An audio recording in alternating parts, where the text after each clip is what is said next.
Aku dibuang mertua jahat dan suamiku setelah dia jadi manajer. Dia tak tahu aku pemilik perusahaan tempat dia bekerja. Ku buat mereka syok dan malu di depan semua orang.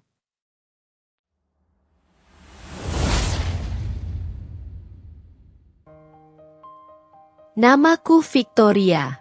Orang-orang mengenalku sebagai perempuan yang tenang, berpenampilan sederhana, dan selalu menjaga batasan. Itu memang gambaran diriku, setidaknya untuk dunia di luar sana. Namun di balik semua keheningan itu, aku menyimpan rahasia yang tidak banyak orang ketahui. Bahkan suamiku sendiri, Jevan. Ayahku, Hendro Arsal, pendiri perusahaan besar yang kini menjadi salah satu raksasa di dunia properti dan teknologi, selalu mengajarkan satu hal, jangan pernah biarkan kekayaan menjadi alasan orang mendekatimu. Saat itu aku tak begitu paham. Tetapi setelah dewasa aku tahu bahwa dunia bisa begitu kejam kepada mereka yang memegang harta dan kekuasaan. Identitasku sebagai pewaris tunggal disembunyikan rapat-rapat atas permintaanku sendiri. Perusahaan tetap berjalan melalui dewan direksi dan CEO profesional. Sementara aku bekerja dari balik layar, mengamati, memberi keputusan secara rahasia, dan menjalani hidup seperti perempuan biasa. Aku memilih tinggal di apartemen sederhana, mengenakan pakaian tidak mencolok, dan tidak menggunakan fasilitas perusahaan secara terang-terangan. Bukan karena aku ingin terlihat miskin, tapi aku ingin memiliki hidup yang lebih jujur, lebih bebas dari orang-orang bermotif ambigu. Di sanalah aku bertemu lelaki yang membuatku percaya bahwa cinta bisa sesederhana senyuman yang tulus. Lelaki itu bernama Jevan. Pertemuan kami sangat biasa. Sebuah sore yang hujan di sebuah taman kota. Ketika aku meneduh di bawah atap halte dan ia berlari kecil sambil menutupi kepala dengan map kerja. Ia hampir tersandung langkahku, dan refleks aku menahan tangannya agar tidak jatuh. Kami sama-sama tertawa, dan saat itu matanya memandangku dengan cara yang tidak dibuat-buat. Tidak ada kekaguman berlebihan. Tidak ada penilaian berdasarkan pakaian atau aksesori yang kupakai. Waktu itu, aku memakai blus krem sederhana dengan celana kain hitam, rambutku hanya diikat rendah. Sekilas tidak ada yang istimewa. Tapi Jevan memandangku seolah aku menarik. Bukan karena rupa, tapi karena ketenanganku. Atau mungkin ia hanya punya hati yang baik kala itu. Kami berbincang sebentar, tentang hujan, tentang pekerjaannya sebagai staf administrasi di perusahaan yang kini kubawahi, dan tentang kesukaannya pada fotografi. Ia terdengar hangat, ambisius dalam batas wajar, dan aku menyukai caranya memandang masa depan. Tidak mewah, tidak mengawang-awang, hanya ingin hidup layak dan membahagiakan ibunya, Bu Pratiwi. Aku tahu, saat itu, bahwa ia tidak mengenalku. Tidak tahu darah siapa yang mengalir dalam tubuhku. Tidak tahu apa yang kumiliki. Dan justru karena itu, aku memilihnya. Kami mulai bertemu lebih sering. Kopi di akhir pekan, makan malam sederhana, dan telepon panjang sebelum tidur. Hubungan itu tumbuh seperti bunga liar, alami, pelan, dan tanpa tuntutan. Aku jarang sekali bertemu laki-laki yang tidak berusaha menebak statusku hanya dari penampilan. Bahkan saat kami mulai serius, Jevan tidak pernah sekalipun bertanya tentang pekerjaanku secara detail. Ia hanya tahu aku bekerja sebagai konsultan lepas dan sering mengerjakan banyak hal dari rumah. Mungkin karena aku tidak pernah berlebihan. Aku membayar makan kadang-kadang, tapi lebih sering dibiarkan dia yang mentraktir. Aku tidak pernah memakai barang branded. Tidak pernah memamerkan mobil mewah karena aku memang tidak menggunakannya. Sehingga hubungan kami tidak pernah ternodai kecurigaan. Satu-satunya hal yang sedikit mengganjal adalah saat pertama kali ia mengenalkanku pada ibunya. Hari itu, aku datang membawa kue buatan sendiri. Rumah Bu Pratiwi tidak besar, tapi tertata rapi. Ketika aku mengulurkan tangan untuk bersalaman, ia tidak langsung menyambut. Hanya melihatku dari ujung kaki hingga kepala. Kerja di mana? Itu pertanyaan pertamanya. Tidak ada senyum. Tidak ada sapaan hangat. Freelancer, Bu. Jawabku sambil tetap tersenyum. Ia mengangguk kecil, lalu melirik Jevan seolah bertanya apakah ini serius atau hanya iseng. Aku merasakan dingin yang aneh di tengkukku, tapi tidak kupedulikan. Aku pikir mungkin hanya perasaan awal bertemu mertua. Namun sepanjang pertemuan hari itu, ada hal-hal kecil yang membuatku merasa dinilai. Bu Pratiwi menanyakan apakah aku bisa memasak, apakah aku bisa mengurus rumah, apakah keluargaku punya utang, dan apakah aku siap hidup sederhana bersama Jevan. Nada suaranya lembut, tetapi mengandung hak untuk menentukan apakah aku cukup layak. Tapi Jevan memegang tanganku di bawah meja. Nanti Mama juga akan sayang sama kamu, bisiknya. Aku percaya. Karena aku mencintainya. Kami akhirnya menikah setelah 1,5 tahun pacaran. Pesta kecil, sederhana, hanya keluarga dekat. Aku tidak ingin pesta besar yang bisa memancing orang untuk menggali identitas. Dan karena aku tidak ingin ada pemberitaan apapun. Setahun pertama pernikahan kami terasa hangat dan normal. Kami tinggal di rumah kecil yang dicicil oleh Jevan sebelum menikah. Aku mengurus rumah, memasak, memastikan semuanya berjalan. Aku tidak masalah. Aku tidak menikah untuk harta suamiku. Aku hanya ingin kedamaian dan kebahagiaan yang sederhana. Setahun kemudian, Jevan mendapat pekerjaan di perusahaan yang tanpa ia ketahui adalah milikku. Ia masuk sebagai staf biasa, kemudian menunjukkan performa bagus. Setiap kali pulang kerja, ia bercerita penuh semangat. Aku suka banget kerja di sana. Fik, manajemennya profesional, fasilitas bagus, dan kalau aku kerja keras aku bisa naik cepat. Aku tersenyum kecil setiap kali ia memuji perusahaan itu. Tapi aku tetap diam, tidak pernah ingin mengungkap jati diri. Aku ingin melihat apakah ia tetap mencintaiku tanpa tahu siapa aku sebenarnya. Namun seiring waktu berjalan, ada perubahan yang tidak bisa kupungkiri. Jevan mulai menunjukkan sisi ambisius yang berbeda.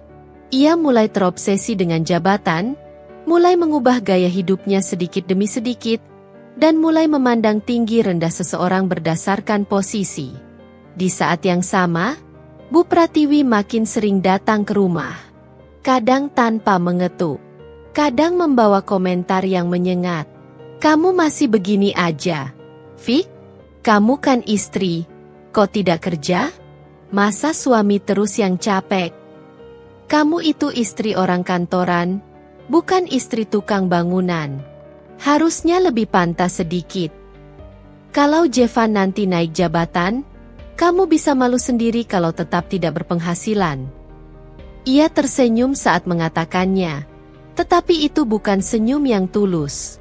Itu senyum yang ingin menempatkanku di bawah kakinya. Tapi aku memilih diam. Mengal. Berpikir bahwa ini bagian dari ujian rumah tangga. Aku tidak tahu bahwa semua itu baru permulaan. Permulaan dari sebuah cerita yang akan merobek seluruh hidupku, membunuh seluruh kepercayaanku, dan membangkitkan sisi diriku yang selama ini tertidur. Aku masih mengenang masa-masa itu dengan getir. Karena di titik inilah aku mulai melihat replika kecil dari kesombongan dalam diri orang-orang yang haus jabatan, hanya karena mendapat sedikit kekuatan. Tapi pada saat itu, aku belum sadar bahwa kehidupanku akan berubah drastis. Bahwa Jevan, laki-laki yang dulu kutolong di bawah halte hujan, perlahan akan berubah menjadi seseorang yang tidak kukenal. Seseorang yang kelak akan mengusirku dari rumah, tanpa tahu bahwa perempuan yang ia hina adalah pemilik perusahaan yang sedang ia banggakan. Dan cerita itu baru saja dimulai. 3 tahun pernikahan ternyata tidak seperti dongeng yang kubayangkan. Awalnya, Aku percaya bahwa pernikahan adalah tentang dua orang yang tumbuh bersama, bahagia bersama, berjuang bersama, dan saling menguatkan. Tapi rupanya, tumbuh tidak selalu berarti tumbuh ke arah yang sama. Jevan semakin sibuk bekerja setelah bergabung dengan perusahaan yang, tanpa ia sadari, adalah milikku. Ia mulai pulang lebih malam dari biasanya. Awalnya, aku tidak mempermasalahkan. Ia selalu mengatakan lembur, ada rapat tambahan, atau ada proyek yang harus dibereskan. Aku percaya. Karena aku tahu bagaimana ritme kerja perusahaanku sendiri, sering menuntut para pekerja untuk mengejar target ketat. Setiap malam ia pulang, aku selalu menyiapkan teh hangat dan makan malam di meja. Ada kalanya ia makan sambil bercerita panjang lebar tentang bagaimana rekan-rekannya memuji kerja kerasnya, tentang atasannya yang mulai mempercayainya, tentang kemungkinannya naik jabatan suatu hari nanti. Aku harus kerja keras, Vic, katanya suatu malam. Aku ingin masa depan kita lebih baik dari sekarang. Aku tahu kamu mampu, jawabku lembut sambil memijat bahunya. Aku bangga. Waktu itu, aku benar-benar bangga. Aku melihat ia berjuang. Aku melihat tekadnya. Yang tidak pernah kusangka adalah bagaimana tekad itu perlahan berubah menjadi obsesi. Dan obsesi itu pada akhirnya menjadi alasan retaknya rumah tangga kami. Masalah sebenarnya muncul dari satu sumber yang sejak awal sebenarnya sudah memberi tanda, Bu Pratiwi. Ia semakin sering berkunjung ke rumah, terutama ketika Jevan mulai naik performanya di kantor. Kadang ia datang membawa makanan. Kadang membawa bahan masakan. Kadang membawa kabar-kabar gosip tetangga yang tidak penting. Tetapi setiap kali ia datang, ada selalu kalimat sinis yang terlontar, seperti racun kecil yang pelan-pelan merusak. Victoria, kamu itu istri. Masa suami yang capek kerja, kamu cuma di rumah. Aku mengangkat wajah sambil tetap tersenyum. Tapi aku mengurus rumah, Bu. Semua keperluan Jevan aku siapkan. Itu MAH sudah kewajiban istri, jawabnya enteng, seolah aku melakukan sesuatu yang tidak seberapa. Tapi kamu kan juga harus bantu ekonomi keluarga. Kerja freelance-mu itu sebenarnya ada hasil atau cuma hobi? Aku diam. Tidak tahu harus menjelaskan bagaimana. Karena kalau aku bilang aku tidak perlu bekerja untuk ekonomi keluarga, Bu Pratiwi pasti akan bertanya kenapa. Dan itu akan membuka pintu pada sesuatu yang tidak ingin kubuka, identitas asliku. Maka aku memilih berlapang dada. Lagi-lagi, yang lebih menyedihkan adalah saat Jevan mulai menyerap cara pikir ibunya sedikit demi sedikit. Awalnya, ia hanya mengulang perkataan Bu Pratiwi dengan nada bercanda. Vic, kamu harus mulai kerja, dong. Biar ibu merasa kamu itu nggak cuma duduk di rumah. Aku tertawa waktu itu, mengira ia tidak serius. Ibu cuma bercanda, kan? Ya, mungkin. Tapi katanya istri itu harus bantu ekonomi keluarga. Aku juga bantu ekonomi keluarga, kataku pelan. Dengan memastikan rumah berjalan, dengan memastikan kamu bisa kerja tenang tanpa memikirkan hal lain. Ia terdiam saat itu. Tidak membantah, tapi tidak juga menyetujui. Dari situlah aku tahu bahwa ia sedang berubah. Perubahan Jevan tidak langsung drastis. Awalnya kecil-kecil, hampir tidak terasa kalau aku tidak memperhatikannya. Ia mulai sering mengkritik cara aku memasak. Ia mulai mengeluh tentang pengeluaran rumah meski aku tidak boros. Ia mulai memuji perempuan lain secara terang-terangan, terutama rekan kerjanya. Ia mulai berbicara dengan nada yang sedikit lebih tinggi setiap kali tidak sesuai keinginannya. Aku tidak pernah menuntut ia memberi uang banyak. Ia hanya memberikan sebagian kecil gajinya, dan aku selalu mengelola semuanya dengan hemat. Bukan karena aku miskin, tapi karena aku ingin ia merasa bahwa kami benar-benar membangun rumah tangga secara setara, tanpa bayang-bayang kekayaanku. Namun tampaknya, justru karena aku terlalu menyederhanakan diriku, ia lupa bahwa aku sebenarnya berada jauh di atas dunia yang baru sedang ia jangkau. Setiap kali pulang, ia mulai membawa cerita baru. Manajer di divisi sebelah bilang aku punya potensi besar. Vic, dia bilang aku punya aura pemimpin. Aku tersenyum.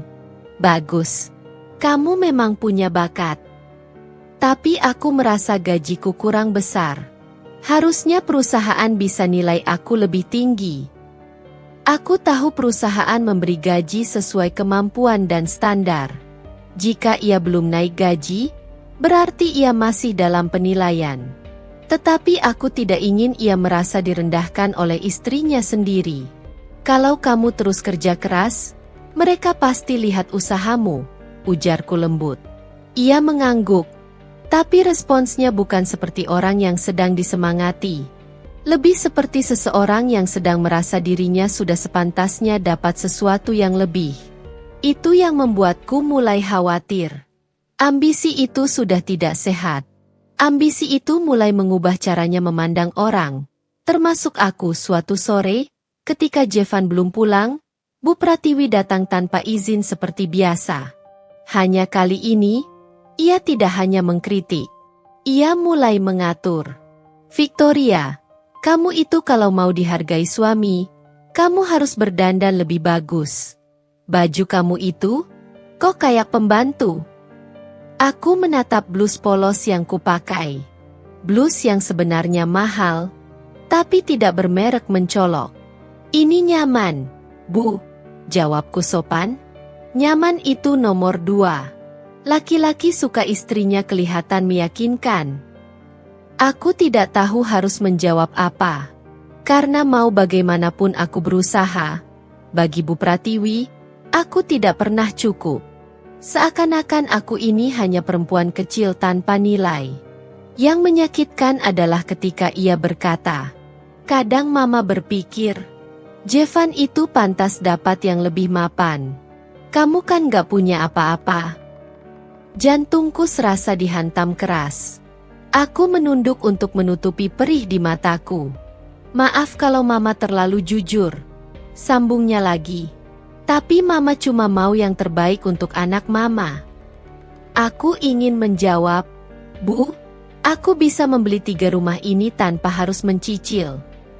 Aku bisa mempekerjakan Jevan atau memberhentikannya kapanpun aku mau. Aku tidak miskin. Aku memilih sederhana. Tapi aku tidak mengatakannya. Karena jika kukatakan, itu akan mengubah segalanya. Dan aku tidak siap. Belum saat itu malam harinya, ketika Jevan pulang, aku ingin bercerita. Tapi sebelum aku membuka mulut, ia sudah lebih dulu berkata, Ibu bilang kamu kurang sopan sama dia. Aku terbelalak. Sopan? Aku tidak melakukan apapun. Kamu harus bisa bikin ibu nyaman. Vic, dia itu orang tuaku. Jangan bikin suasana jelek. Hatiku seperti diremas. Bukan karena tuduhan itu, tapi karena ia mempercayai ibunya tanpa memberi kesempatan padaku menjelaskan. Aku mengangguk pelan. Maaf kalau aku salah. Ia tidak mencoba menghiburku. Tidak mencoba memeluk. Ia hanya menghela napas panjang dan masuk ke kamar. Meninggalkanku berdiri sendiri di dapur. Disinilah aku mulai sadar. Suami yang dulu memegang tanganku di bawah meja, yang dulu memandangku dengan tulus, yang dulu memelukku saat aku menangis, perlahan menghilang. Yang tersisa adalah lelaki yang mulai menilai istrinya berdasarkan standar dunia kerja, jabatan, dan omongan orang luar. Di waktu yang sama, direksi perusahaan menghubungiku secara pribadi.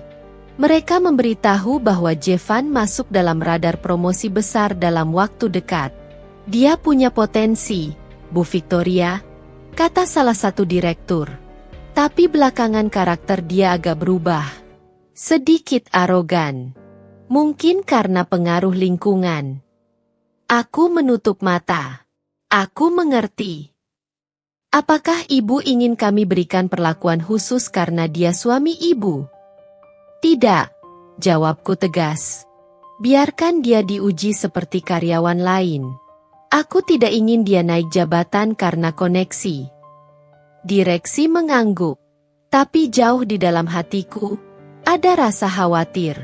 Apa yang akan terjadi jika seorang yang mudah terpengaruh kekuasaan, diberi kekuasaan yang lebih besar? Aku tidak menyangka bahwa jawabannya akan menghancurkan seluruh hidupku.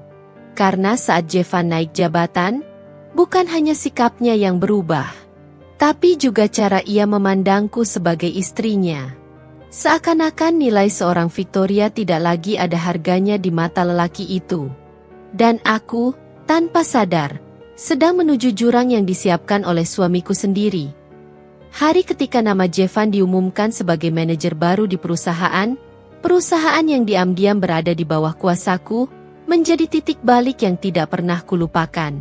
Semua bermula dari pagi yang tampak biasa. Aku sedang menyiapkan sarapan, omelet sayur kesukaan Jevan, roti panggang, dan kopi hitam tanpa gula. Tidak ada firasat apapun. Bahkan saat itu aku masih optimis bahwa perubahan perilakunya belakangan hanya fase sementara. Mungkin karena tekanan kerja. Mungkin karena masalah internal yang tidak ia ceritakan. Mungkin karena kelelahan. Tapi hari itu, Jevan pulang dalam keadaan berbeda. Ia tidak mengetuk pintu. Ia membantingnya.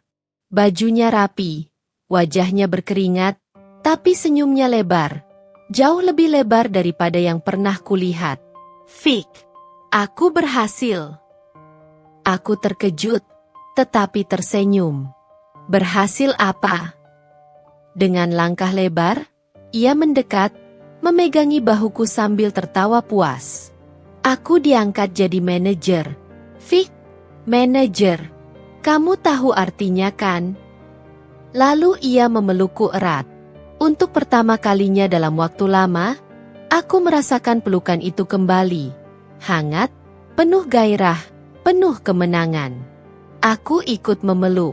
Selamat, sayang, aku bangga sekali. Ia menjauh, menatapku dengan tatapan penuh percaya diri.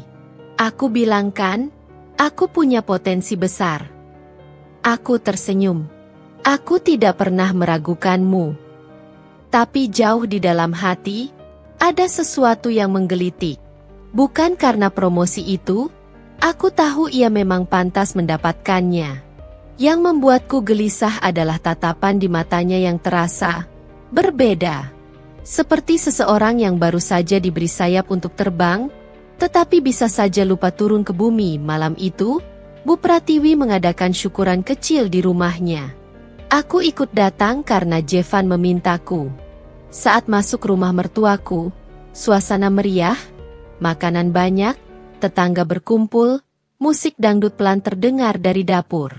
Begitu Bu Pratiwi melihatku, ia tersenyum. Senyum yang penuh kemenangan. Seakan-akan ini adalah pencapaian dirinya.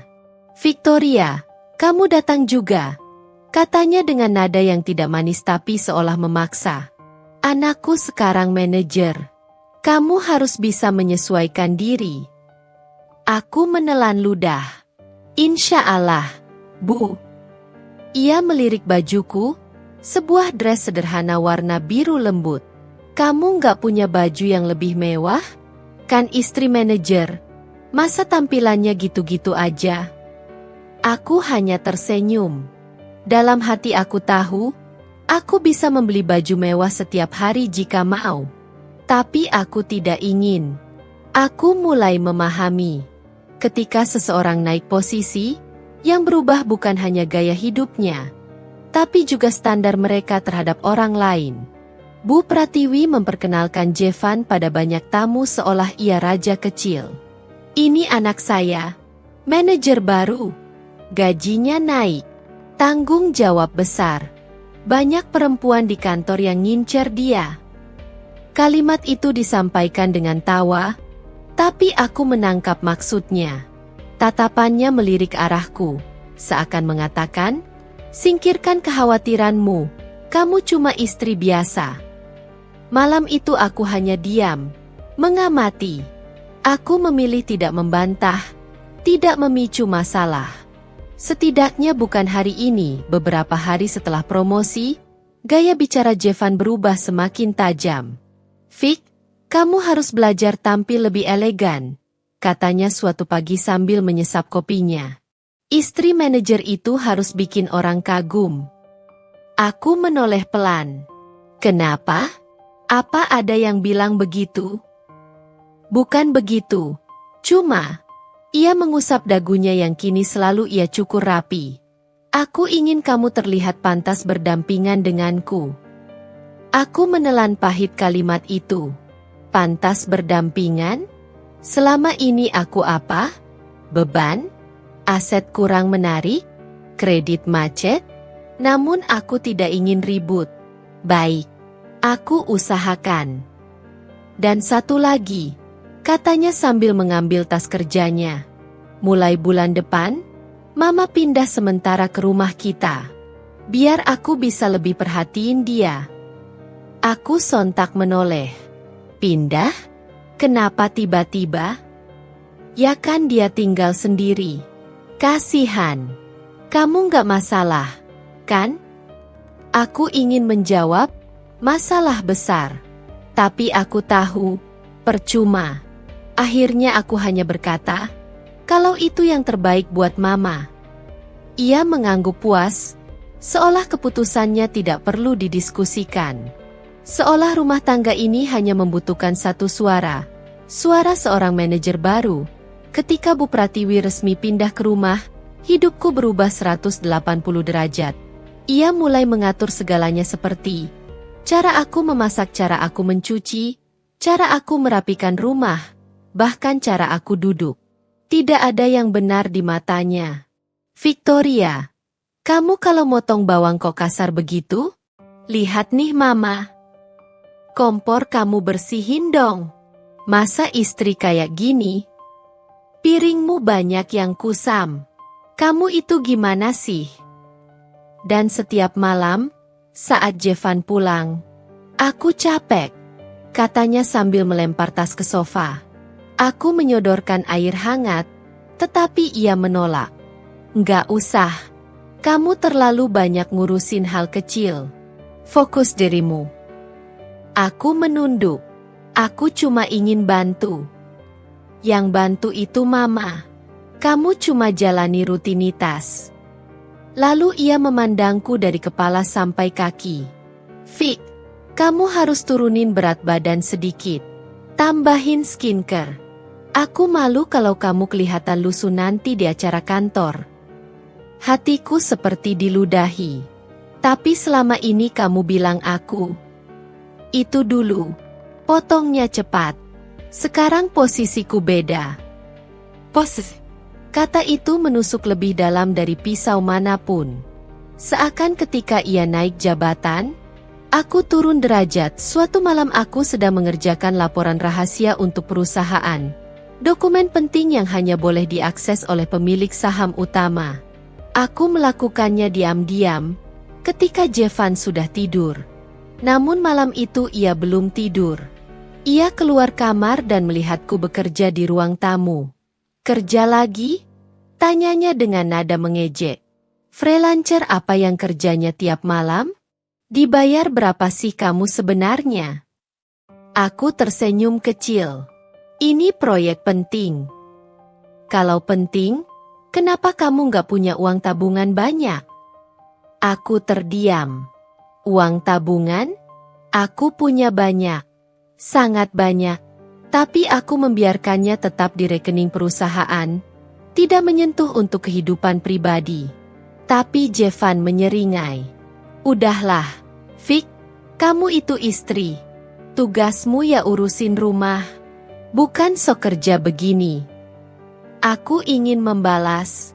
Aku bekerja untuk perusahaan tempat kau berdiri dan menyombongkan dirimu. Tapi aku menahan. Belum waktunya. 2 bulan setelah ia menjadi manajer, perubahan itu semakin terlihat jelas. Ia mulai jarang menyentuhku. Mulai jarang memuji.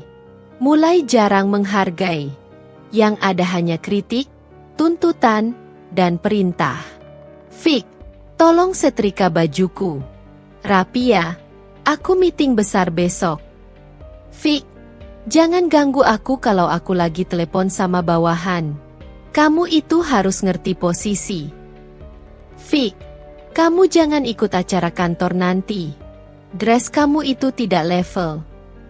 Suatu saat aku berkata pelan, apa posisimu membuatku terlihat tidak pantas? Ia menjawab tanpa ragu. Ya, sedikit banyak begitu. Darahku membeku. Dulu aku adalah perempuan yang ia peluk di bawah deras hujan. Perempuan biasa yang ia cintai tanpa peduli status. Sekarang aku hanya seorang istri yang dianggap kurang. Karena ia sudah menjadi manajer. Jevan tidak tahu bahwa dunia yang kini sedang ia banggakan adalah dunia yang sebenarnya aku kuasai. Belum saatnya aku membuka semuanya. Aku masih menahan, memperhatikan, menguji. Karena aku ingin tahu, apakah perubahan ini hanya fase? Atau ini adalah wujud asli Jevan yang sebenarnya? Jawabannya datang lebih cepat dari yang kupikirkan. Dan jawabannya pahit, pahit yang menghentak dada hingga sesak. Satu malam, amarah Jevan meledak hanya karena hal sepele, dan dari sanalah awal kehancuran rumah tangga kami benar-benar dimulai. Aku menatap meja makan yang sudah tertata rapi.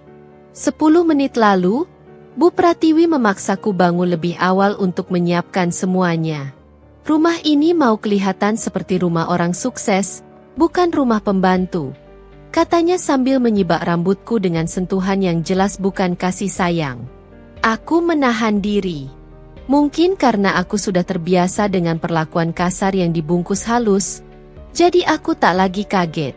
Tapi tetap saja, pagi ini rasanya berbeda. Ada firasat buruk yang menguar dari tatapan Bu Pratiwi sejak subuh tadi.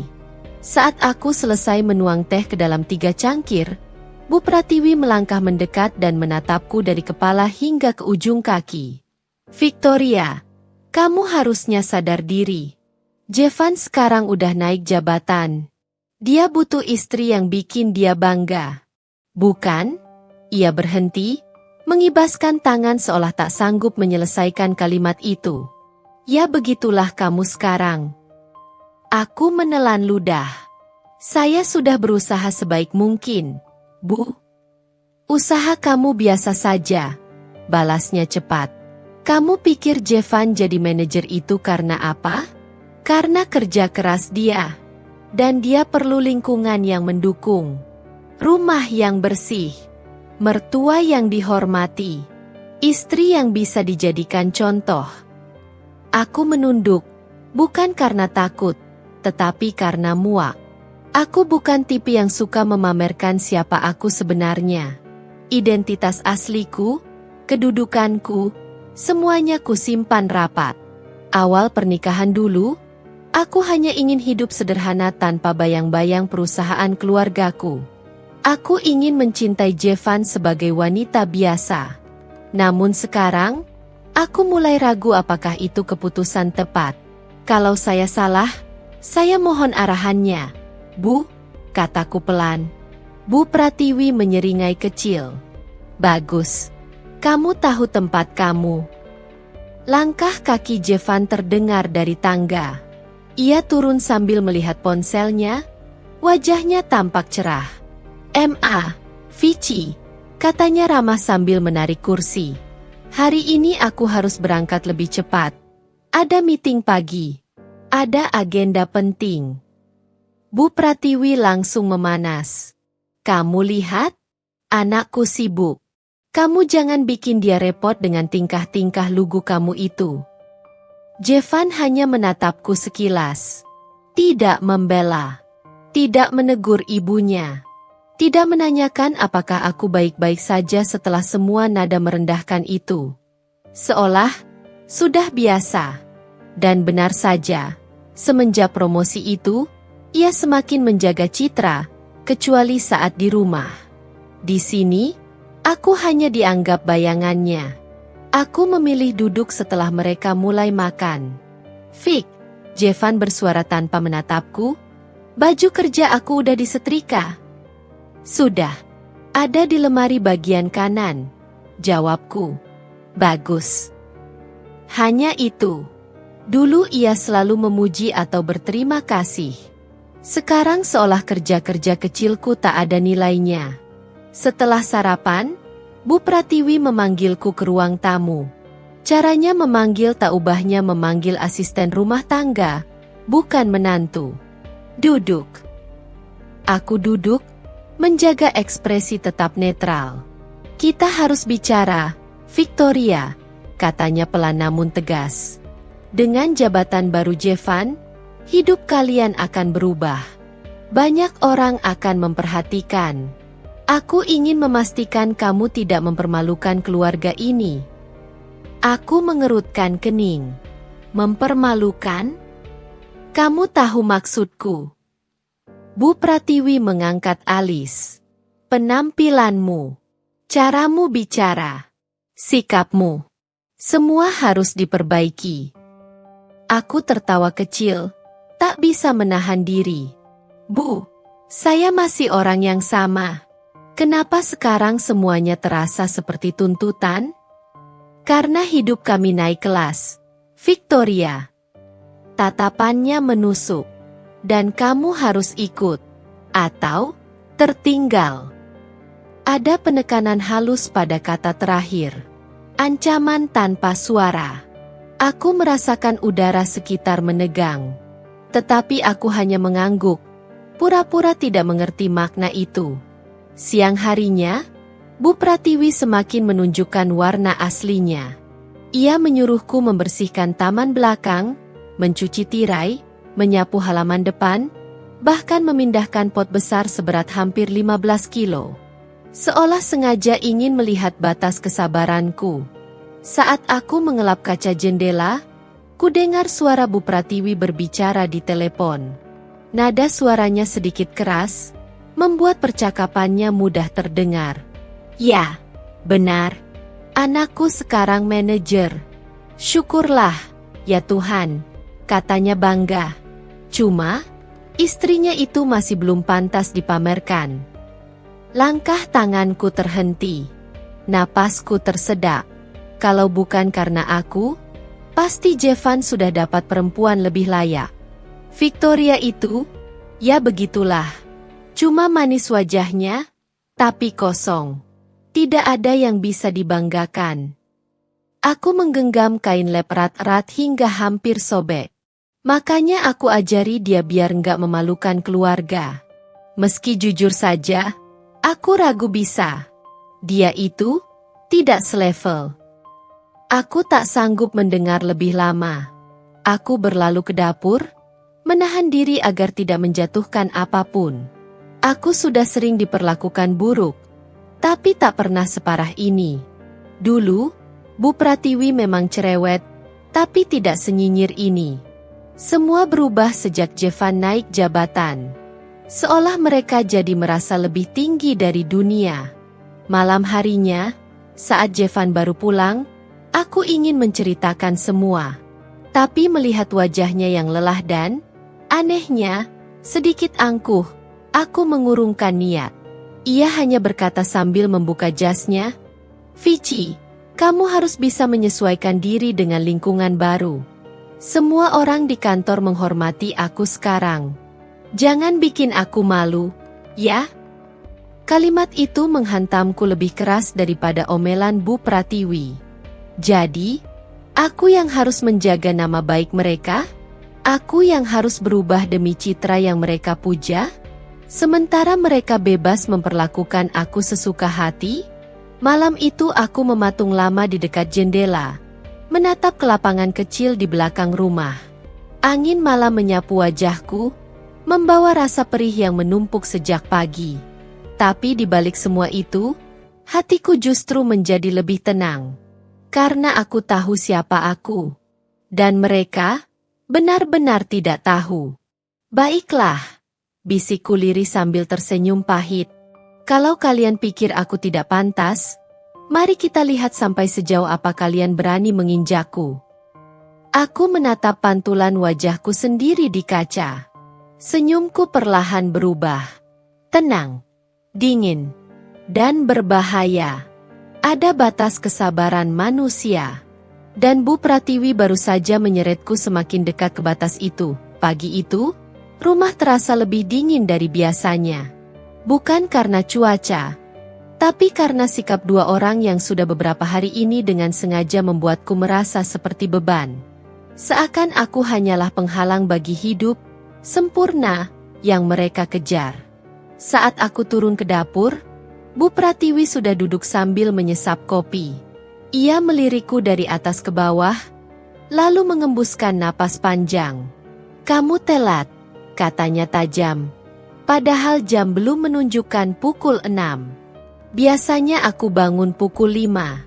Tadi aku memang sedikit lambat karena tidurku tak nyenyak akibat memikirkan perlakuan mereka. "Maaf, Bu. Saya langsung siapkan sarapan." "Ya cepat. Jangan bikin Jevan telat ke kantor. Hari ini ada rapat besar." Aku mengangguk dan mulai menyiapkan makanan. Tanganku lincah bergerak, memotong sayur, menggoreng telur, menanak nasi, membuat jus jeruk. Semua kulakukan dengan keahlian yang sebenarnya belum pernah mereka ketahui. Mereka tak pernah tahu bahwa aku sering memasak untuk jamuan resmi saat masih tinggal di rumah besar keluargaku dulu. Aku terbiasa bekerja rapi, teratur, tapi di rumah ini, semua kemampuanku tampak tak ada nilainya. Saat meja siap, Jevan turun dari lantai 2 sambil membetulkan dasinya. "Pagi, Ma." "Pagi, Vici," ucapnya cepat tanpa benar-benar melihatku. "Pagi," jawabku singkat. Kami sarapan dalam suasana sunyi. Hanya terdengar suara sendok dan piring. Tiba-tiba, Bu Pratiwi memecah ketegangan dengan kalimat yang membuat jantungku berhenti berdetak sejenak. "Jevan, Mama ada rencana penting. Mama mau kita gelar arisan keluarga besar minggu depan. Biar semua saudara tahu kamu sekarang manajer." Jevan tersenyum, bangga. "Itu ide bagus, Ma. Biar semua orang lihat." Bu Pratiwi mengangguk, lalu menatapku tajam. "Termasuk menantuku ini. Dia harus bisa tampil memadai." Aku berhenti mengunyah. "Memadai gimana maksud Mama?" tanya Jevan santai. "Ya, penampilan, sikap, cara bicara. Kalau perlu belikan dia baju baru, yang cocok dengan status kamu sekarang." Aku mengepal jemari di bawah meja. Sejak kapan aku menjadi boneka pajangan? Jevan menatapku sekilas. "Iya, Ma. Nanti aku ajak Vici cari baju yang elegan." Bu Pratiwi tersenyum puas. "Bagus." Setelah selesai makan, Jevan berdiri dan mengambil kunci mobil. "Aku berangkat dulu." Aku mengikutinya sampai ke pintu. "Jevan, bisa bicara sebentar?" Ia menoleh setengah malas. "Apa?" "Selama beberapa hari ini, Mama." Tapi ucapanku terputus karena Jevan mengangkat tangan, menyuruhku diam. "Vic, tolong jangan buat hal-hal kecil jadi drama. Mama cuma ingin yang terbaik." "Itu bukan hal kecil, Jevan. Mama memperlakukan aku seperti..." Aku tahu Mama cerewet, tapi itu karena dia sayang keluarga. Ia menepuk bahuku ringan, seolah aku anak kecil yang sedang ngambek. "Tolong jangan bikin aku pusing. Aku lagi mau fokus." Aku menarik napas dalam. "Begitu? Ya, cukup jelas." Saat mobilnya melaju pergi, aku berdiri kaku di depan pintu. Perasaan dingin menyusup ke tulang-tulangku. Namun di dalam dadaku, ada bara kecil yang perlahan menyala. Siang itu, Bu Pratiwi memintaku membersihkan kamar tamu. Katanya, Minggu depan banyak saudara yang akan datang melihat keberhasilan anaknya. Aku bekerja tanpa suara. Namun baru 10 menit, Bu Pratiwi masuk dan menyuruhku berhenti. "Kamu tahu, Victoria," katanya sambil berkacak pinggang. "Dulu waktu aku dengar Jevan mau menikah dengan kamu, Mama masih bisa menerima. Tapi sekarang, Mama jadi ragu apakah itu keputusan terbaik."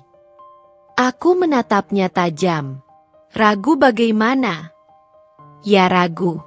Kamu bukan pasangan yang bisa dibanggakan. Dan kalau kamu tetap begini, Mama khawatir kamu akan menghambat karir anakku." Aku memandangnya lama. "Dan Bu rasa saya ini apa? Penghalang? Kalau kamu tidak berusaha memperbaiki diri, ya, mungkin begitu." Untuk pertama kalinya, aku merasakan dorongan kuat untuk menertawakan orang yang berdiri di depanku ini. Aku menghela napas. "Bu," kataku pelan namun tegas. "Saya masih istri Jevan. Dan saya masih berusaha membantu keluarga ini sebisanya. Tapi kalau Bu terus..." "Kamu jangan ngajar-ngajari Mama," bentak Bu Pratiwi tiba-tiba. "Mama lebih tahu mana yang baik." Suasana mendadak memanas. Tapi aku tak bereaksi. Justru semakin tenang. "Baik, Bu," ujarku akhirnya. "Saya mengerti." Ketenanganku membuatnya bingung. Ia mendengus, lalu pergi begitu saja. Menjelang sore, aku duduk sendirian di kamar, menatap ponselku yang sudah lama tidak kubuka dengan identitas asliku. Dalam galeri, ada foto-foto lama, aku bersama ayah, direktur utama perusahaan tempat Jevan bekerja. Ada foto rapat, foto workshop, foto saat aku di luar negeri mengatur ekspansi bisnis. Semua itu kusimpan sebagai bagian dari masa lalu yang ingin kulupakan sejenak ketika aku memilih hidup sederhana sebagai Victoria, bukan sebagai Victoria Elizabeth Rahardian, pewaris resmi perusahaan raksasa itu. Tapi sekarang, orang-orang yang seharusnya menjadi keluargaku justru memperlakukanku seperti bukan siapa-siapa. Aku tersenyum tipis. "Baiklah," gumamku. "Kalau mereka ingin menguji batas kesabaranku, aku akan tunjukkan siapa yang sebenarnya tidak tahu tempat." Aku melihat pantulan wajahku di layar ponsel. Kali ini bukan senyum rapuh, tapi senyum seorang wanita yang tidak lagi mau diinjak-injak. "Bu Pratiwi, Jevan, kalian belum melihat apa-apa." Dan saat arisan keluarga itu tiba, saat semua orang berkumpul untuk memuji kesuksesan Jevan, saat itulah satu persatu topeng akan jatuh. Dan mereka, tanpa sadar, sedang menuju hari yang akan mengubah hidup mereka selamanya. 3 hari sebelum arisan keluarga yang begitu dibanggakan Bu Pratiwi, suasana rumah semakin tidak nyaman. Seakan semua orang berlomba-lomba membuatku merasa tidak diinginkan. Bahkan Jevan yang dulu selalu hangat, kini berubah seperti orang asing. Dinginnya bukan lagi pasif, tapi sengaja. Pagi itu, aku sedang menjemur pakaian ketika suara Bu Pratiwi terdengar dari ruang tamu. "Victoria AA."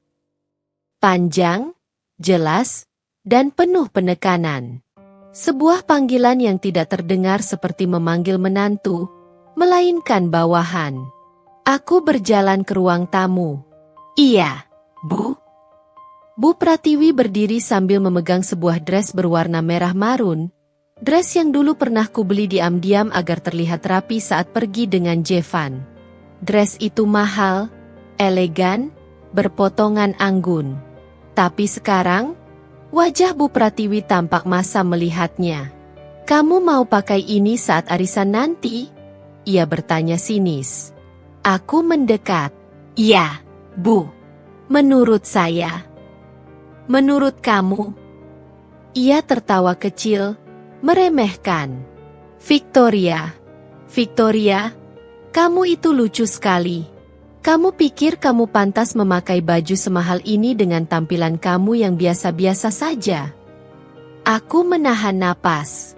Bu, dress itu saya beli sendiri. Nah itu dia salahnya. Kamu boros. Tidak tahu diri. Bentaknya. Anak saya kerja keras. Sementara kamu, memakai uangnya seenaknya. Aku mengerutkan kening. Saya pakai uang tabungan saya sendiri, Bu. Tapi Bu Pratiwi tidak peduli. Logika bukan bagian dari pikirannya ketika sedang menghinaku. Ia meremas dress itu, lalu dengan enteng melemparkannya ke sofa. Kamu pakai yang lebih sederhana saja. Jangan membuat orang berpikir kamu sedang berusaha keras menyaingi keluargaku. Menyaingi? Astaga! Betapa kecilnya cara pikir mereka. Baik, Bu, jawabku datar. Sikapku yang terlalu tenang membuat Bu Pratiwi terlihat tidak puas. Tapi ia tidak bisa menemukan alasan lain untuk memperpanjang. Setelah itu, ia pergi ke halaman depan untuk mengawasi pekerja dekorasi yang ia sewa untuk mempercantik rumah menjelang arisan. Aku mengambil dress itu, mengibas-ngibaskannya pelan.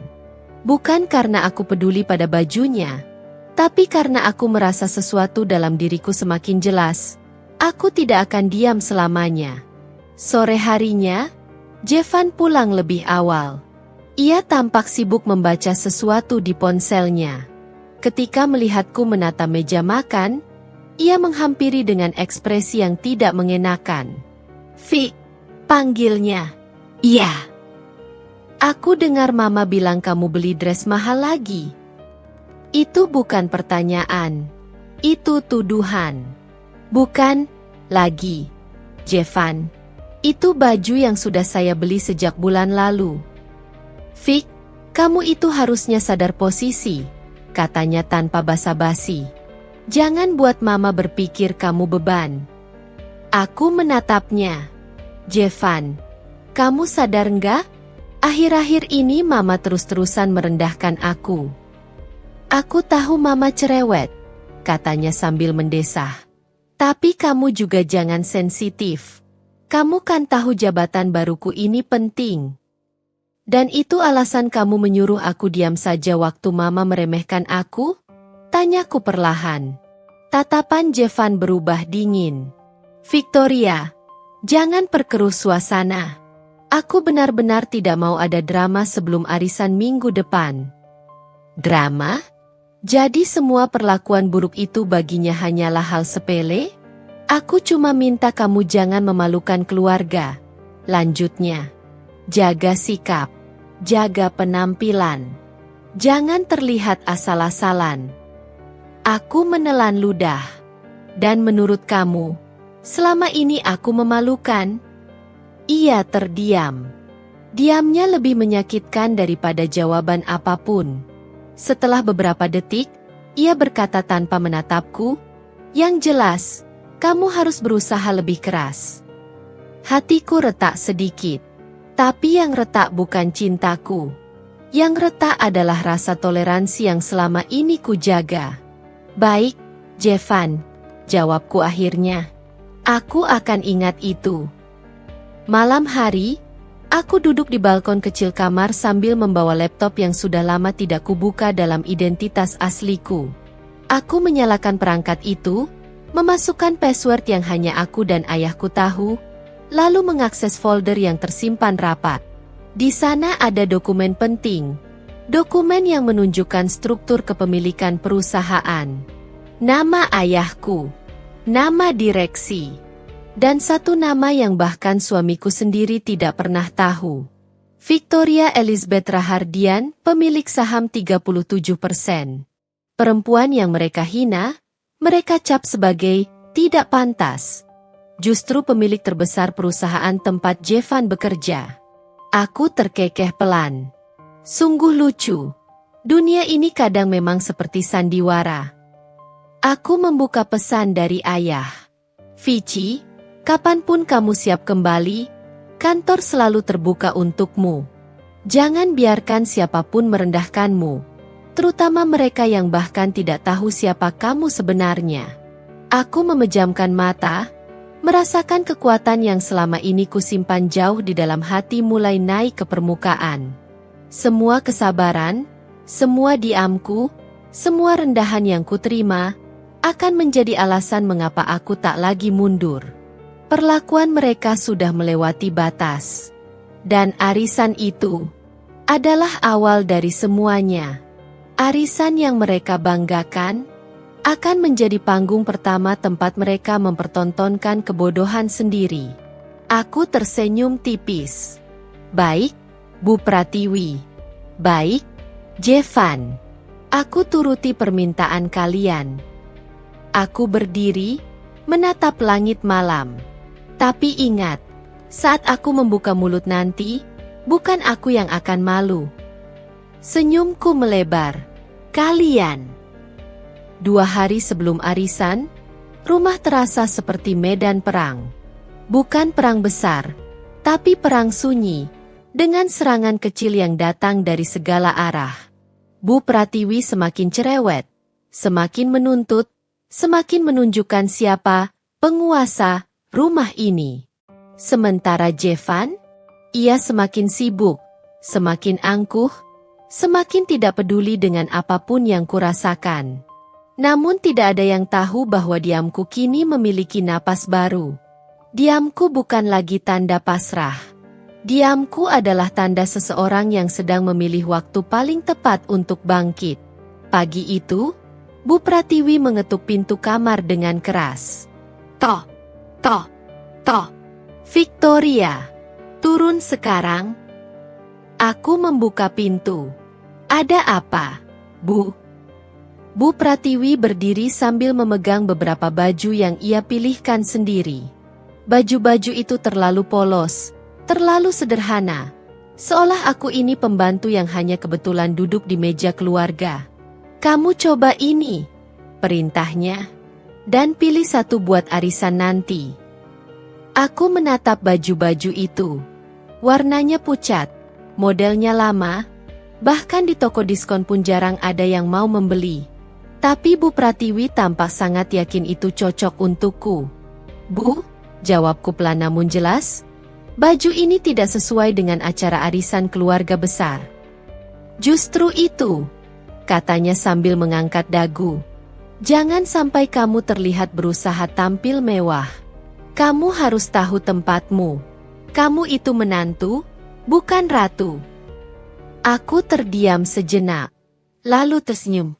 Senyum kecil yang membuat Bu Pratiwi terlihat bingung sejenak. Baik, Bu. Saya coba, jawabku lembut. Mengalah bukan berarti kalah. Terkadang, mengalah adalah langkah pertama untuk menjatuhkan lawan yang terlalu percaya diri. Aku membawa baju-baju itu ke kamar dan menggantungnya. Aku tidak berniat memakai salah satunya nanti. Tapi aku juga tidak berniat memicu pertengkaran sekarang. Biar saja ia puas. Biar saja ia merasa menang.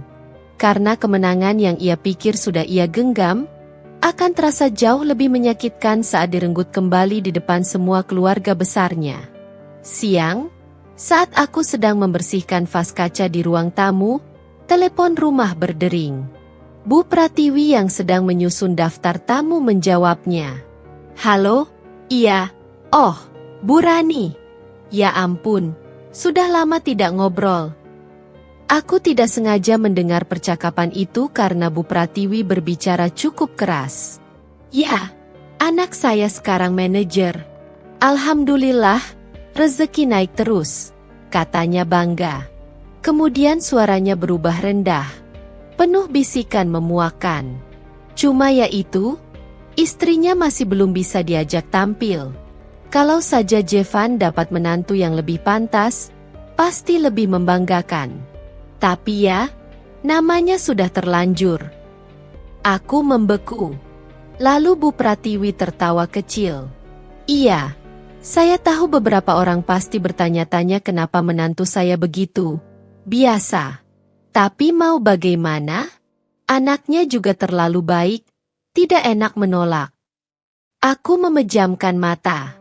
Seketika, dunia terasa lebih sunyi. Tidak ada satupun kata yang pantas untuk menggambarkan rasa sakit itu. Namun rasa sakit tidak membuatku rapuh. Justru menghidupkan sesuatu yang lebih kuat. Sore hari, Jevan pulang dengan wajah cerah. "Vici," katanya sambil menaruh tas kerjanya. "Aku dapat kabar bagus. Minggu depan setelah arisan, aku akan dikenalkan ke jajaran direksi." Aku tersenyum tipis. "Oh begitu? Senang dengarnya." Jevan terlihat terkejut karena aku tidak tampak antusias. "Kok gitu?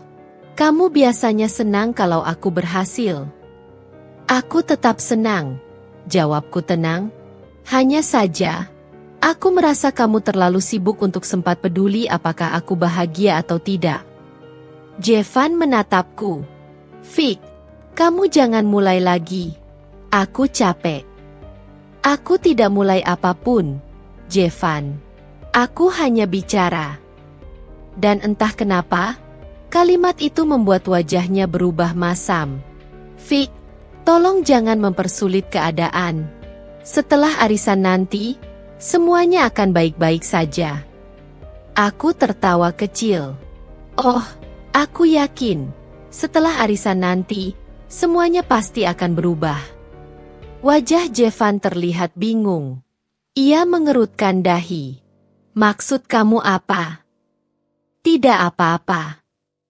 Aku berjalan melewatinya. Kamu akan tahu sendiri." Dalam diam, aku bisa merasakan rasa tidak enaknya. Sebuah firasat bahwa aku bukan lagi istri yang bisa ia kendalikan seenaknya. Tapi ia menepisnya cepat. Seperti biasa, ia tak pernah benar-benar melihatku. Itu kesalahannya. Kesalahan besar. Malamnya, aku mengirim pesan singkat pada seseorang. "Tuh, Pak Surya, sekretaris ayah di kantor pusat. Pak, tolong siapkan dokumen kepemilikan terbaru. Saya akan hadir pada acara arisan keluarga suami saya hari Minggu. Pastikan ayah mendapat kabar." Balasan datang cepat. "Siap, Nona Victoria. Direktur menyampaikan salam untuk Anda. Kami menunggu kehadiran Anda." Aku menutup ponsel perlahan. Senyumku kali ini berbeda. Tidak pahit, tidak getir. Senyum seorang perempuan yang akhirnya memutuskan untuk berhenti diperlakukan sebagai sampah. "Aku akan datang, Bu Pratiwi. Tapi bukan sebagai menantu yang kau hina." Aku berdiri, menatap pantulan wajahku di cermin. "Aku akan datang sebagai pemilik perusahaan tempat anakmu bekerja." Dan hari itu adalah hari yang akan mereka ingat seumur hidup mereka. Angin sore menyusup melalui celah jendela dapur ketika aku selesai menyiangi sayuran. Seharusnya ini menjadi waktu yang tenang. Waktu di mana seorang istri duduk sejenak sambil menyeruput teh hangat. Namun di rumah ini, ketenangan adalah kemewahan yang tidak pernah kumiliki. Langkah kaki Bu Pratiwi menggema dari arah ruang tengah. Setiap detiknya seperti hitungan ancaman. Aku refleks berdiri tegak, menyiapkan wajah paling netral. Bukan pasrah, hanya kelelahan yang terlalu lama dipaksa diam. "Victoria," panggilnya dengan nada tinggi. Aku menyahut pelan, mencoba terdengar sopan. "Iya, Bu." Ia masuk dengan raut kesal, kedua tangannya bersedekap. "Masak apa itu? Harumnya aneh. Kamu pakai bumbu apa? Jangan-jangan bumbu murahan lagi." Aku menarik napas dalam. "Ini pakai bumbu yang ibu beli kemarin. Saya hanya tambah daun jeruk." "Ah, kamu selalu banyak alasan," potongnya cepat. "Kalau masak saja tidak bisa benar, bagaimana kamu bisa mengurus rumah tangga? Apalagi Jevan sekarang sudah jadi manajer. Istri harusnya selevel, bukan seperti begini." Ia menggerakkan tangan ke arahku dari ujung rambut hingga kaki. Gerakan merendahkan yang sudah sangat sering ia lakukan. Aku ingin marah. Ingin sekali membalas. Tapi seperti biasa, aku tahan. Tidak karena aku pengecut, tapi karena aku menunggu waktu yang tepat. Malam itu, Jevan pulang lebih larut dari biasanya. Bukan hal asing. Posisinya sebagai manajer baru membuatnya sering lembur. Setidaknya itu alasan yang ia berikan. Ia masuk tanpa menatapku, langsung duduk di sofa sambil memainkan ponselnya. "Mas mau makan?" tanyaku hati-hati. "Taruh saja di meja," jawabnya pendek. Aku mengangguk, lalu kembali ke dapur. Namun telingaku menangkap suaranya ketika ia berbicara pada seseorang lewat telepon. Dan suaranya lembut. Lembut dengan cara yang sudah lama tidak pernah ia gunakan padaku. "Iya sayang, nanti aku kabari lagi. Jangan tidur dulu, ya." Aku terdiam. Sendok di tanganku gemetar. Sekujur tubuhku dingin. Ada ribuan tusukan kecil menusuk hatiku. Bukan hanya karena ia memanggil orang lain, sayang. Lebih karena aku menyadari sesuatu. Jevan bahkan tidak berusaha menyembunyikannya lagi. Ia pikir aku wanita bodoh yang tidak akan pernah melawan. Ia pikir aku tetap akan tinggal. Betapapun sakitnya aku diperlakukan. Aku berjalan keluar dengan langkah tenang. Wajahku tetap datar, seakan tak mendengar apapun. "Mas, makanannya sudah siap," ucapku pelan. Ia menoleh sekilas. "Iya." Aku menunggu di meja makan. Jevan datang beberapa menit kemudian, duduk, lalu mulai makan tanpa mengucapkan satu kata pun. Bu Pratiwi menyusul tak lama setelah itu.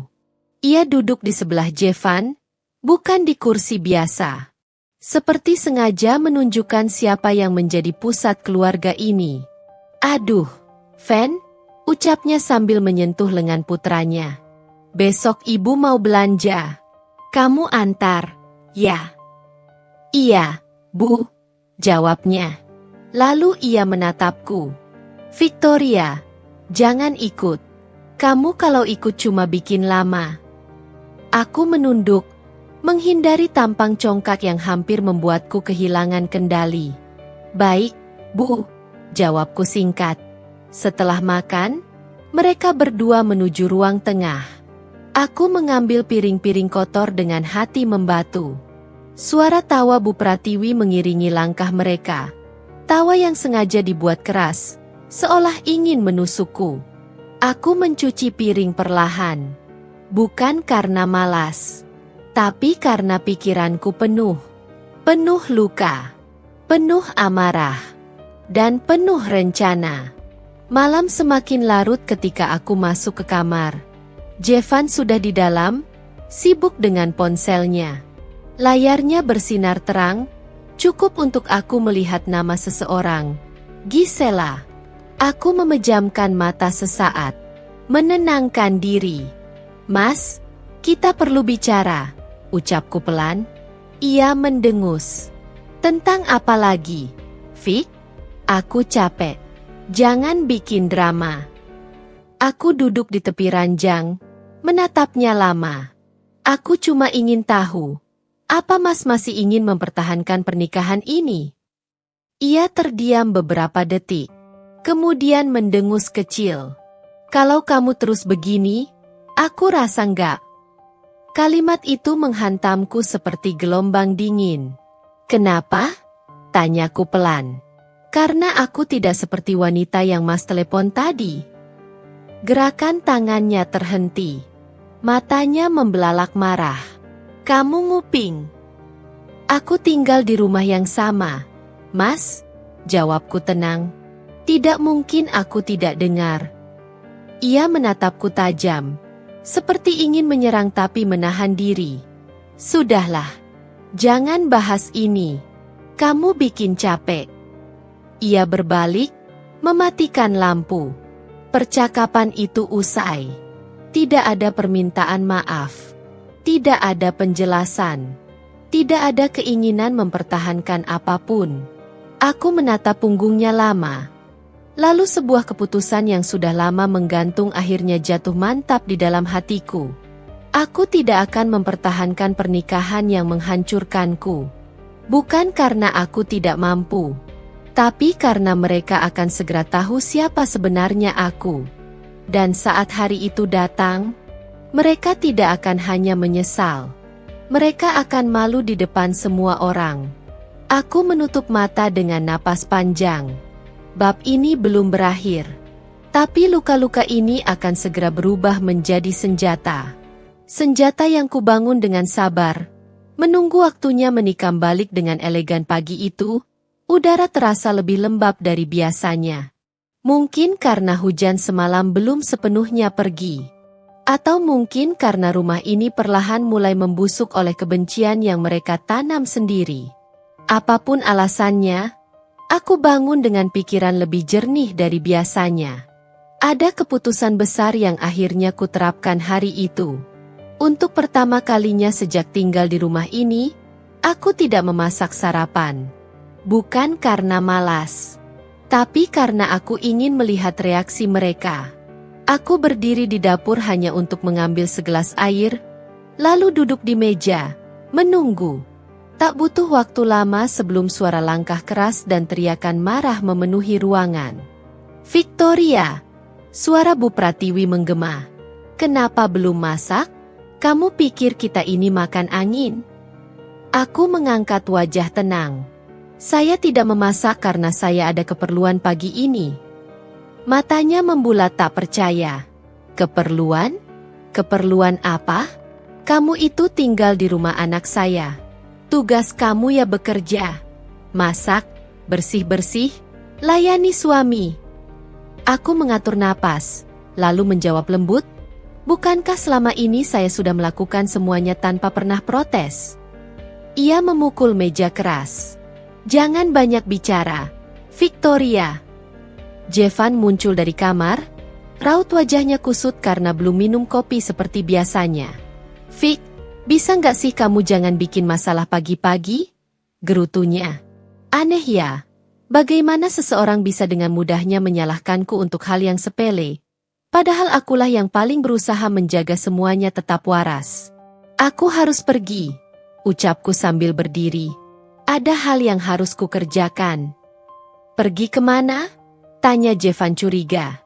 Aku menatapnya lama, ingin melihat apakah sedikit saja ia penasaran karena peduli, atau hanya takut aku melakukan sesuatu yang mengganggu status barunya sebagai manajer. "Ada urusan penting," jawabku singkat. "Dan Mas tidak perlu khawatir.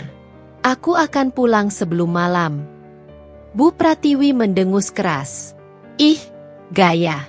Sudah dikasih tempat tinggal, dikasih makan, sekarang mau seenaknya pergi-pergi." Jevan ikut menimpali. "Kalau kamu keluar, jangan pulang telat. Jangan bikin ibu nunggu." Aku hanya tersenyum tipis. Mereka sama sekali tidak tahu bahwa setiap kata yang mereka lontarkan semakin mematangkan rencanaku. Aku pergi ke kantor pusat, kantor yang selama ini hanya dikenal Jevan sebagai tempatnya bekerja, tempat ia baru saja mendapatkan jabatan manajer yang membuatnya sombong setengah mati. Tidak ada yang tahu bahwa akulah salah satu pemilik saham terbesar perusahaan itu. Identitasku tidak pernah ditampilkan ke publik karena aku selalu menginginkan kehidupan yang tenang. Tapi mereka memaksaku keluar dari ketenangan tersebut. Setibanya di gedung megah itu, para staf langsung memberi salam sopan. Bahkan satpam saja segera membukakan pintu dengan hormat. "Selamat pagi, Bu Victoria." Aku membalas dengan senyum ramah. "Pagi." Sekretaris utama, Marisa, segera menghampiriku. "Semua dokumen yang Ibu minta sudah siap di ruang meeting lantai 8. Termasuk laporan terbaru tentang departemen yang dipimpin Pak Jevan." "Bagus," jawabku. "Aku ingin membaca semuanya secara detail." Marisa mengangguk. "Tentu, Bu." Aku melangkah ke lift dengan kepala tegak. Di sini, aku dihormati. Di sini, suaraku didengar. Di sini, aku bukan sekadar menantu atau istri yang direndahkan. Aku adalah Victoria, pemilik perusahaan, identitas yang selama ini kusimpan rapat-rapat. Sesampainya di ruang meeting, aku duduk dan mulai membaca laporan demi laporan. Dan semakin lama aku membaca, semakin jelas kebodohan dan ketidakmampuan Jevan terlihat. Ia mungkin pandai dalam urusan presentasi, tapi sebagai pemimpin, ia kacau. Terlalu boros. Banyak keputusan tergesa-gesa. Beberapa proyek bahkan hampir merugi jika tidak segera dievaluasi. Aku memijit pelipisku. Tidak hanya menghancurkan rumah tangga, ia juga sedang perlahan menghancurkan perusahaan ini. Marisa masuk membawa secangkir teh. Bu, rapat direksi siap dilakukan kapan saja. Semua menunggu instruksi Anda. Aku menatap jendela besar di ruangan itu. Kota Jakarta tampak sibuk seperti biasa. Marisa, ucapku pelan, aku ingin rapat direksi hari Jumat minggu ini. Pastikan semua hadir. Termasuk kepala departemen baru, suamiku. Baik, Bu. Akan kami atur. Aku tersenyum simpul. Terima kasih. Ia keluar. Aku kembali memandang keluar jendela. Hari itu aku tidak pulang dengan perasaan sedih seperti biasanya. Hari itu, untuk pertama kalinya, aku pulang dengan perasaan mantap. Ada cahaya baru yang tumbuh dalam diriku, cahaya yang lahir dari luka, tapi kini berubah menjadi kekuatan. Ketika malam tiba, aku masuk rumah dengan langkah ringan. Bu Pratiwi langsung menyambut dengan omelan. Kamu dari mana saja? Sudah sore begini baru pulang. Aku tersenyum pada wanita yang seluruh hidupnya berisi tuntutan.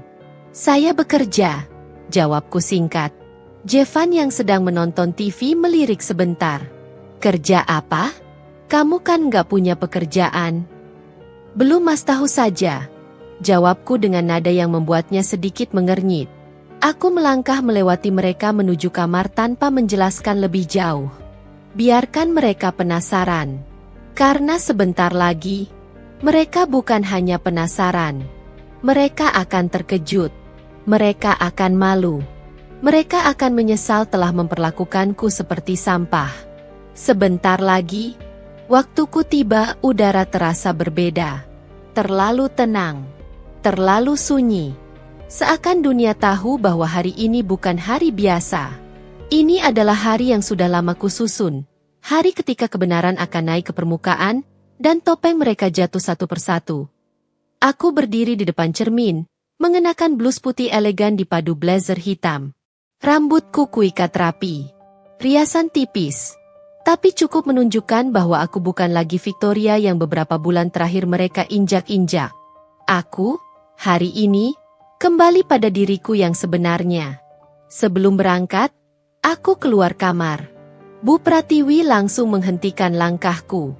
Mau kemana kamu dandan rapi begitu? Tanyanya dengan nada sinis. Jangan bilang mau cari kerja. Kamu itu nggak punya kemampuan, Victoria. Aku tersenyum tipis. Tunggu saja, Bu. Hari ini banyak kejutan. Ia mencibir keras. Ih, gaya. Jevan muncul sambil menata dasi. Aku berangkat duluan, katanya singkat tanpa melihatku. Aku sengaja menjawab dengan nada datar. Sampai nanti, Mas. Ia mengernyit, merasa aneh tapi memilih mengabaikan. Bagus, biarkan mereka buta sampai detik terakhir. Gedung perusahaan sudah sibuk ketika aku tiba. Staf menyambutku dengan sopan, seperti biasa. Selamat pagi, Bu Victoria. Pagi. Marisa menghampiri. Semua direksi sudah di ruang rapat, Bu.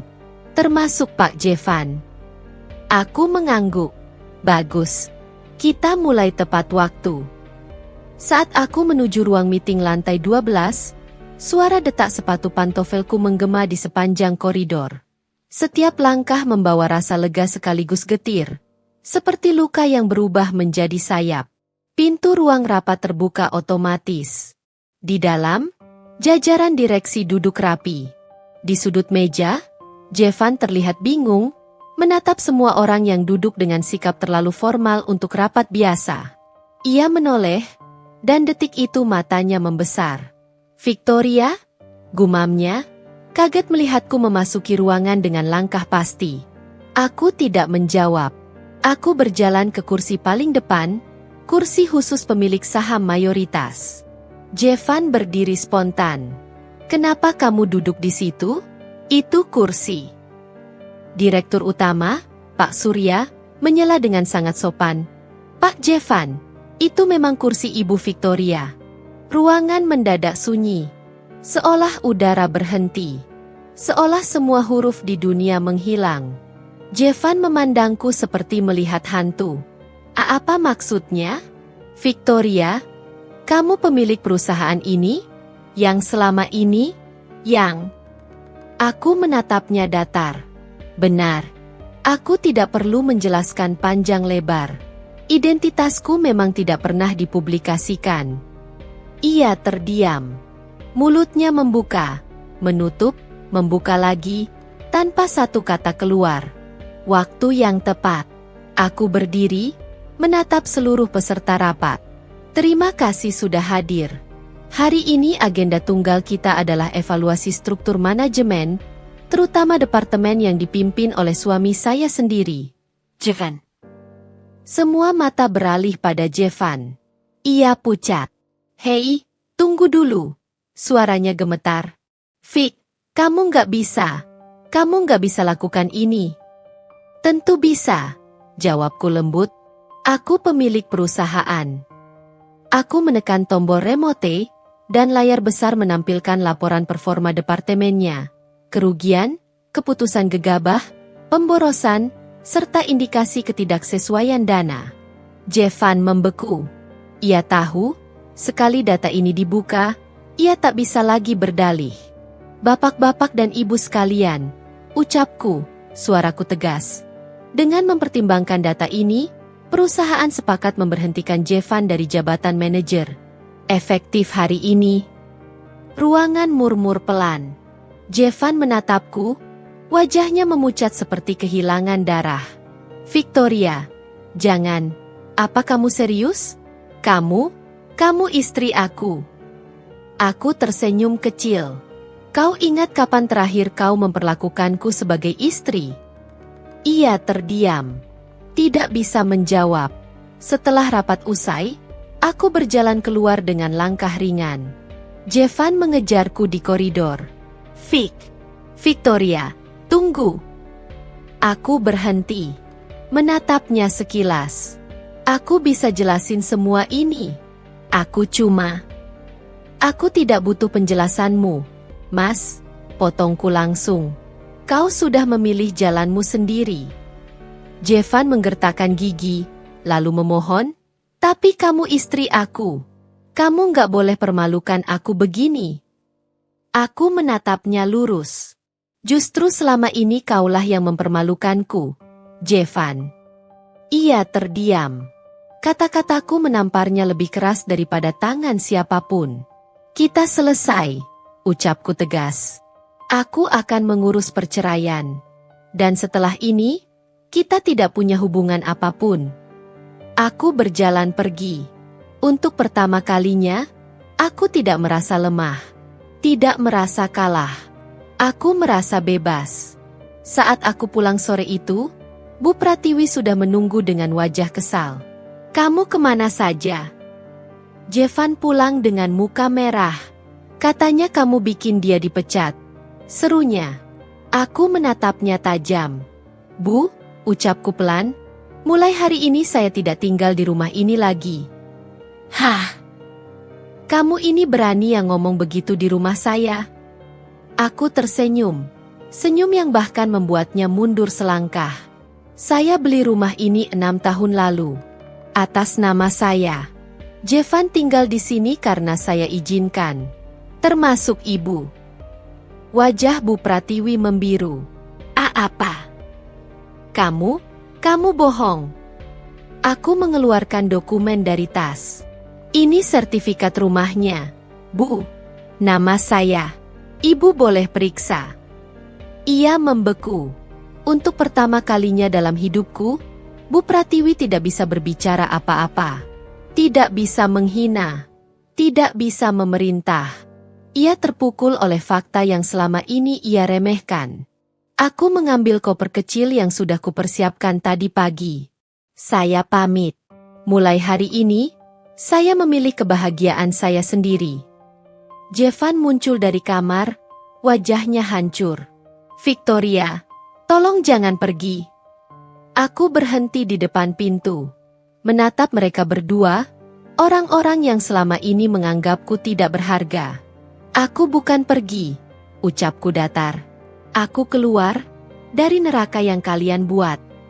Lalu aku menutup pintu di belakangku. Tanpa menoleh lagi, 2 bulan kemudian, aku duduk di ruang kerjaku di kantor pusat. Tidak ada lagi rasa sesak. Tidak ada lagi suara makian. Tidak ada lagi seseorang yang merendahkanku tiap pagi. Aku kembali hidup. Aku kembali menjadi Victoria, perempuan yang tahu nilai dirinya. Perusahaan berkembang pesat setelah struktur diperbaiki. Hidupku lebih tenang. Aku membeli apartemen baru, tempat yang penuh cahaya dan ketenangan. Suatu sore, Marisa masuk dengan map di tangannya. Bu, ini dokumen terakhir perceraian Anda. Sudah sah. Aku tersenyum. Terima kasih. Perjalanan itu panjang, penuh luka. Tapi akhirnya sampai juga pada titik di mana aku bisa bernapas tanpa rasa takut. Aku melangkah ke balkon, memandang langit senja yang menguning. Untuk pertama kalinya, aku merasa aku menang. Bukan karena membalas mereka, tapi karena aku tidak lagi membiarkan siapapun menentukan harga diriku. Aku memilih diriku sendiri. Dan itu adalah kebebasan yang sesungguhnya. Selesai.